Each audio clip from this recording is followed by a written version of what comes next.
Hey there, you guys, welcome back. Well, today this little guy is going to get transplanted onto a little moss pole. So this is a Philodendron gigas or gigas. So it hasn't been doing very well, but I've had this for 2 years. I got it as a really tiny little rooted cutting, I believe. And yeah, I think it was 2 years ago. And it's been growing very, very slowly. I have it in a little aquarium, terrarium thing. And it dries out too much. From what I understand, the gigas is one that prefers to be a little bit drier. So I've been doing that, and then sometimes it gets a little too dry. So bad. So anyway, my goal has been to put it on a moss pole because it's so much easier to take care of these things on moss poles. And they like it better. Obviously, they want to climb. So I want to do that for it. And online, I know that I could make my own moss pole, and I have some on the go. But I wanted to try out this one here. I got this from Amazon. It's 3D printed, and they come, I think they're in like 12-inch lengths. I was going to say 12-foot lengths. And it comes with 4 lengths of it, and then there are 2 of these things to attach to the bottom so that I can put it into the soil or into the pot. And then in here there's also connector pieces so I can extend the pole. So I thought it'd be really, really interesting to try it out. I think that this might be in the long run a little bit too narrow. I think that this is probably about 1.5 inches, maybe 2 inches across. It's not a lot of space for moss, so it's going to dry out fairly quickly. But maybe that's a good thing for the gigas if it doesn't want to be too wet. But either way, this plant is still dreadfully small. I don't want to give it a huge moss pole and then find out that it doesn't like it or it doesn't do well. Philodendrons don't do that anyway. They love moss poles. So anyway, I thought I'd try a 12-inch section and see how it does. And when it reaches the top, I might just take a cutting from the top and then put it onto a bigger moss pole if I find that it likes it that way better. I can't talk today. Oh my goodness. So, but I think that this guy is a slow grower, so it might have this little pole for quite some time. But we'll see. We'll see how it all works out.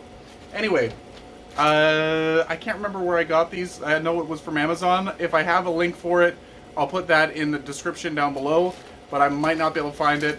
Just look up 3D printed moss poles. I can't remember how much this was. I think it was $25. Seems expensive, but it's going to give a 4-foot pole, but all you need to add is moss. And if you don't like the whole DIY thing, this might be an option. I think it's a little too narrow, but we'll see. So let's get to it. Let's get down in here, and we will try to pot this thing up. Okay, so I've got my pot. I'm going to up it from this little, I don't know what this is, 3-inch pot, I think. And I'm going to put it in a 4-inch pot. And I've got my soil mix here. It's sphagnum moss mixed with reptibark, so that's like a medium fir bark or a fine fir bark. And I've also got some worm castings in there for nutrients. And I'm just mixing it up in here. Gonna put some in the bottom of the pot. Hopefully I made enough. Again, this guy likes to be on the drier side, so I don't want it to hold on to a ton of moisture, but I also don't want to keep it too dry either. So let's look here. It's been in this pot for a long time. I don't see a lot of good root development here. So it could also be because the pot was too small and it was drying out too long. So anyway, I'm not going to tear the roots apart too badly. There's not rot in there. There might be desiccation. The soil is quite dry. So I'm not going to reuse that soil. I'm going to push it off to the side. Put that there. And for this moss pole, I'm just going to jam the peg. It's a really snug fit into the moss pole there. And now I'm going to attach this guy, put him in the pot here close to the pole, and now I'm going to finish putting the soil in around the pole.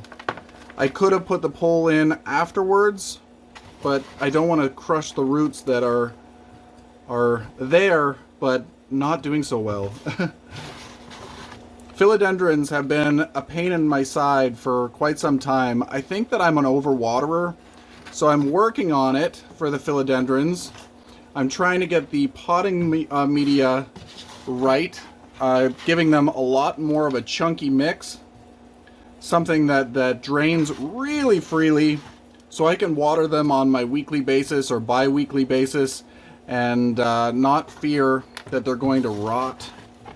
So there we go. We got the pole in place.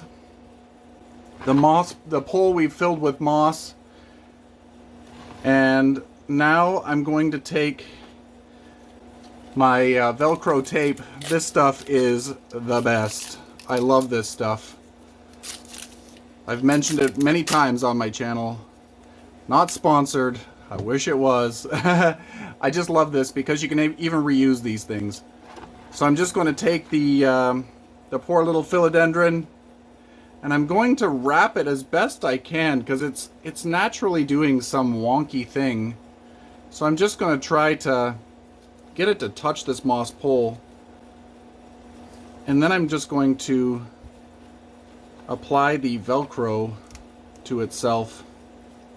I like that it's soft on one side and not so soft on the other side. It's not hard to touch.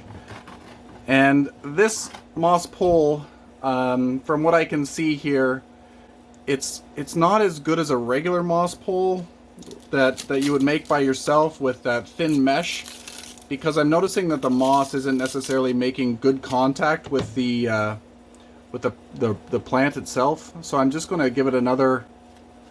This angle is really stupid. In a second I'm going to hold this up. So I'm going to put another piece of Velcro tape on there. And I'm going to keep this. Let's bring this up so you can see it a little bit better. Okay, there we go. So this little moss pole, I'm going to have to try to keep it moist. I think I'm going to take it upstairs where I notice it more, maybe in the kitchen window or something. And I had to put tape on it in 2 spots because I wanted it to make as good of contact with this this pole as I can. Again, the moss, it doesn't look like there's like a little tiny bit of a gap between the thickness of the pole and then the moss inside. So we'll see how it works. Hopefully the pole is humid enough that it gets the roots to react and grow into it, and hopefully the 2 sections that I tape together to the moss pole will be enough. And yeah, hopefully in the spring I'll be able to show this to you again, and hopefully it's to the top of the darn moss pole. But who knows what's going to happen, because this is 2 years worth of growth. Actually, I thought I killed it, and then it came back to life. So yeah, me and philodendrons. Oh god. Easy for some, terrible for others, terrible for this guy. So anyway, stay tuned for hopefully updates on this. I need to also put my melanochrysum on a moss pole. They look very similar, except this guy is supposed to be gigantic. I don't know whether it will be, but I love the name Giganti, or yeah, that's what it is. But the melanochrysum that I have, it's very, very small. Again, thought I killed it, and it came back with multiple growth points, and the leaves are just so beautiful. Still very, very small, but I want to give it a little moss pole and let it grow up there and hopefully start to vine. Anyway, rambling on. Until next time, you guys, happy growing. Have fun with your plants. It might not be the right season, but you know what? If you have time and you've been procrastinating, no time like the present if it needs to be done. Anyway, happy growing, everyone.